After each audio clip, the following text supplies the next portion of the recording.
Salut l'équipe, salut la team, c'est le débrief d'Aka et on est là pour débriefer le match contre Monaco, match de Ligue des Champions, c'était les barrages. Et les gars, vous vous en rappelez, ceux qui ont regardé mes débriefs, j'avais dit que moi je voulais pas forcément suivre les barrages parce que voilà, pour moi le PSG aurait dû se qualifier pour le top 8. Et pour moi, c'était une faute professionnelle de se retrouver encore à faire les barrages, en plus contre un club français. Mais vous connaissez votre gars, supporter du PSG jusqu'au bout. Donc on regarde le match.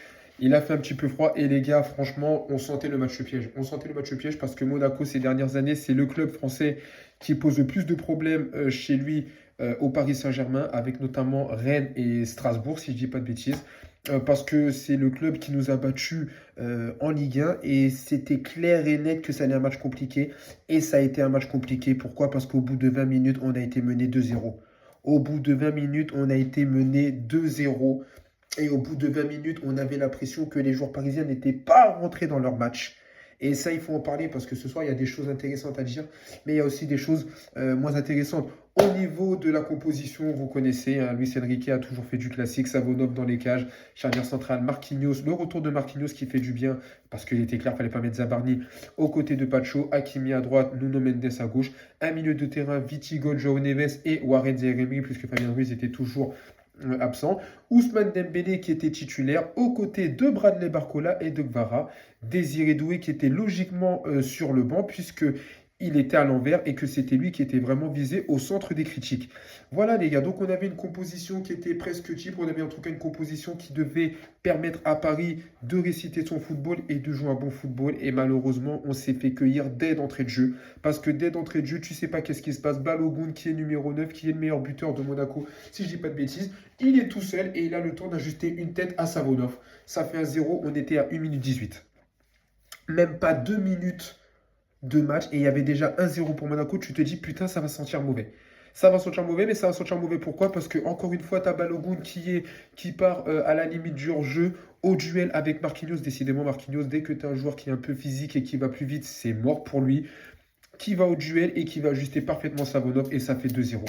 Ça fait 2-0 et Monaco a marqué 2 buts sur ces deux seules occasions et le Paris Saint-Germain ne s'est pas créé d'occasion. Le Paris Saint-Germain est coulé. Mais comme le dit la célèbre devise parisienne, Fluctuac nec mergitur, Paris sombre mais ne rompt pas. Paris a sombré. On a sombré avec 2-0 mais Paris n'a pas rompu. Et ensuite, le Paris Saint-Germain a eu les capacités, et c'est là où c'est intéressant, le Paris Saint-Germain a eu ce mental qui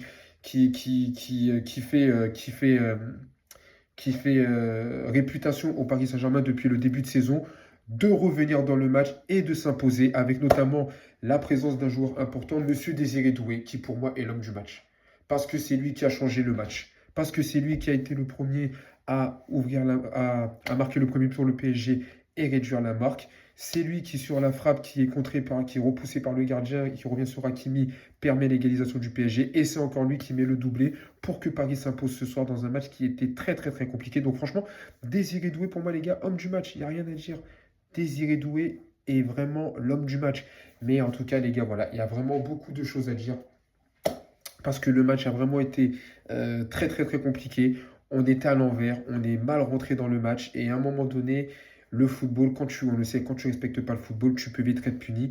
Et franchement, il y a un moment donné où on s'est dit, ouh, ça va être compliqué pour Paris. Mais en tout cas, voilà, Paris a réussi à faire le match correct pour partir de Monaco, j'allais dire avec les 3 points, pour partir du stade de Louis II avec un avantage qu'il va falloir conservé au match retour, puisque je le rappelle, hein, c'est les barrages. Et dès mercredi prochain, c'est le retour à la maison au parc. Donc en espérant que nos joueurs font un bon match. Mais en tout cas, voilà les gars, c'était compliqué.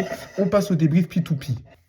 Et pour ce débrief P2P, on va commencer bien sûr par notre gardien Matvey Savonov. Alors, Savonov, ces derniers temps, c'est compliqué. Alors, je ne vais pas dire que Chevalier mérite de revenir. Non, non, non, non, non. Mais Savonov, ces derniers temps, c'est compliqué parce que en 2 matchs, c'est quand même 5 buts encaissés pour le PSG, 3 buts contre Rennes, 2 buts contre Monaco. Et voilà. Alors, les buts qu'il prend, il peut rien, hein. Personnellement, le but qu'il prend, la tête qu'il peut à bout portant, il peut rien. Le ballon qu'il prend sur un contre, entre guillemets, de Balogun, il peut rien. Mais c'est embêtant parce qu'on avait l'habitude d'un Savonov qui faisait des clean sheets. Et là, on a un Savonov qui encaisse quand même 5 buts en 2 matchs. Donc, c'est embêtant, mais on n'est pas là du tout pour remettre en question le rôle de Chevalier, non loin de là. La charnière centrale, ben, si Pacho a fait un match plus ou moins correct, même si je le sens un petit peu quand même fatigué, hein, notre Pacho, ces derniers temps, Marquinhos, ça a été compliqué pour lui, hein, on va pas se mentir. Balogun a clairement pris le lead sur Marquinhos. Et ça a été compliqué. En deuxième période, on a retrouvé un Marquinhos qui était plus conquérant. Mais en première période, ça a été très compliqué pour Marquinhos. Et ça a été un match très compliqué parce qu'à un moment donné, Marquinhos, il te fait une main. À un moment donné, Marquinhos, il te fait une main et ça peut même valoir un penalty pour Monaco. Heureusement, l'arbitre n'a pas été voir la VAR, où l'arbitre a jugé qu'il n'y avait pas penalty, mais la main de Marquinhos était clairement valable. Et s'il y avait penalty pour le PSG, ça aurait pas été un stress. Voilà, ça aurait pas été un stress. Qu'est-ce que je raconte? Ça aurait pas été un scandale. Donc voilà, Marquinhos, c'était compliqué. C'était également compliqué pour Nuno Mendes, hein. Vous connaissez, hein, votre gars Nuno Mendes, mais ça a été compliqué pour lui. Ça a été compliqué parce que sur le premier but, c'est lui qui laisse Balogun tout seul. Sur le deuxième but, et puis voilà, il y a eu des actions où il était un petit peu en retard. Voilà, j'ai senti un petit peu fatigué. En même temps, on va pas se mentir, Nuno Mendes, si je dis pas de bêtises, je crois qu'il est en train d'enchaîner les matchs. Lucas Hernandez, j'ai l'impression qu'il est abonné au banc de touche, hein. C'est clairement plus que Nuno Mendes qui est toujours titulaire. Donc peut-être qu'à un moment donné, il est fatigué, peut-être qu'il va se reposer contre Metz ce week-end.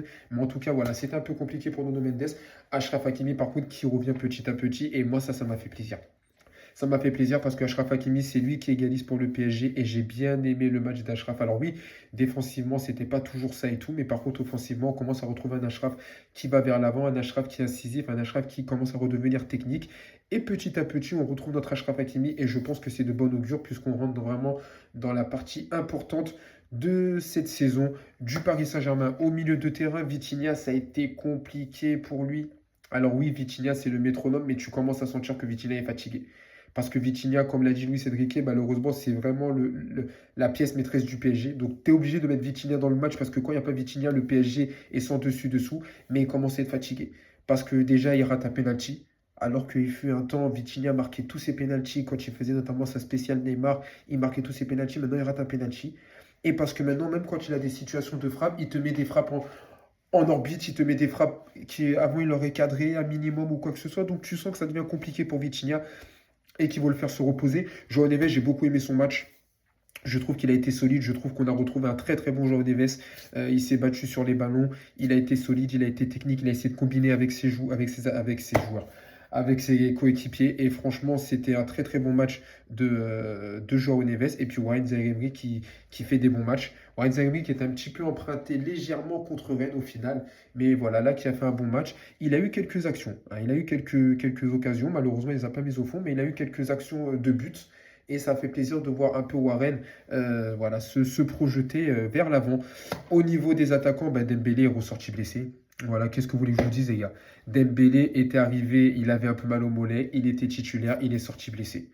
Voilà, alors j'espère que c'est pas une rechute, j'espère que c'est juste une précaution, j'espère que je pense qu'il sera sûrement remplaçant contre Metz parce que, avec tout le respect que je dois, c'est que Metz, mais j'espère en tout cas qu'il sera là au match retour parce que voilà, ça a été vraiment compliqué pour Dembélé qui est sorti blessé. Et après, au-delà de ses compagnons, bah, Barcola fait un match plutôt correct. Voilà, j'ai bien aimé le match de Barcola. On sentait qu'il était à l'aise, voilà, il était technique, il a perdu un peu moins le ballon. Il a essayé de se créer des occasions, il a pas mal combiné. D'ailleurs, au passage, ça m'a fait vraiment plaisir parce que on voit que le match contre Rennes a eu un effet parce que contre Rennes, tout le monde voulait tirer pour lui, tout le monde était individualiste. Là, j'ai trouvé que le PSG était très collectif. Ça combinait dans les petits espaces, ça combinait dans la surface de réparation, ça combinait dans la deuxième partie de terrain.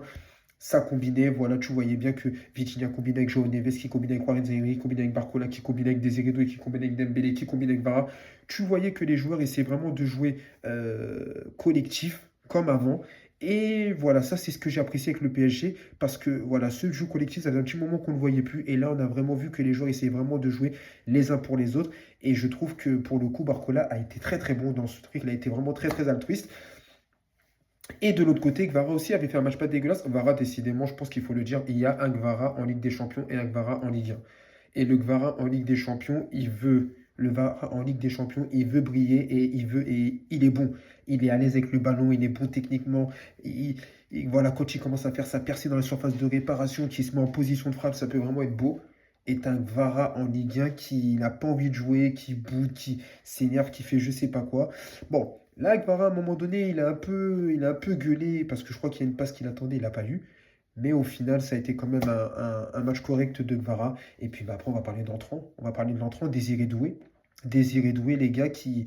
Alors oui, il a été critiqué, mais à juste titre, parce qu'il commençait trop à jouer à l'envers, parce qu'il se prenait pour Neymar, parce qu'il ne voulait pas lâcher son ballon, parce qu'il nous rendait fous, parce qu'il ratait des occasions. Mais ce soir, Désiré Doué, j'ai rien à dire. C'est l'homme du match, parce que c'est lui qui, avec sa rentrée, a permis du pied gauche de réduire la marque pour le PSG et de redonner un espoir dans un match où Paris perdait quand même 2-0. C'est lui qui, tirant sur les frappes du pied droit, permet au gardien de repousser sur Achraf Hakimi qui récupère le ballon et qui enchaîne et qui marque et qui égalise pour le PSG. Et c'est lui qui, sur la passe de Wayne Zaïre-Emery, va marquer le son doublé et va permettre au PSG de s'imposer 3-2. Donc franchement, Désiré Doué a fait son match. A noté aussi une très bonne rentrée de Kangin qui aurait pu marquer, qui a été quand même aussi dangereux. Mais voilà les gars, il a fait son match et ça fait plaisir. Mais il faut que ça reste comme ça. Voilà, maintenant, avantage pour le PSG, 3-2. Mais maintenant, je le dis, ce n'est que 3-2. Voilà, il suffit que Monaco marque un but au parc et tout est à reprendre à zéro. Donc vraiment les gars, il va falloir faire un match encore mieux au Parc des Princes. Il va falloir être solide. On est à la maison avec nos supporters. On sait qu'en Ligue des Champions, on peut renverser des montagnes quand on est à la maison avec nos supporters. Donc voilà, il va vraiment falloir faire un grand match. En tout cas, cette victoire fait plaisir en espérant que ça donne un peu, que ça apaise un peu les tensions qui ont un peu dans le club. Espérons aussi que Dembélé n'est pas blessé parce qu'on aura quand même besoin d'Ousmane Dembélé, même s'il a paru fragile. Voilà la team. En tout cas, prenez soin de vous, prenez soin de vos proches. Je le répète, c'est le plus important. On est ensemble.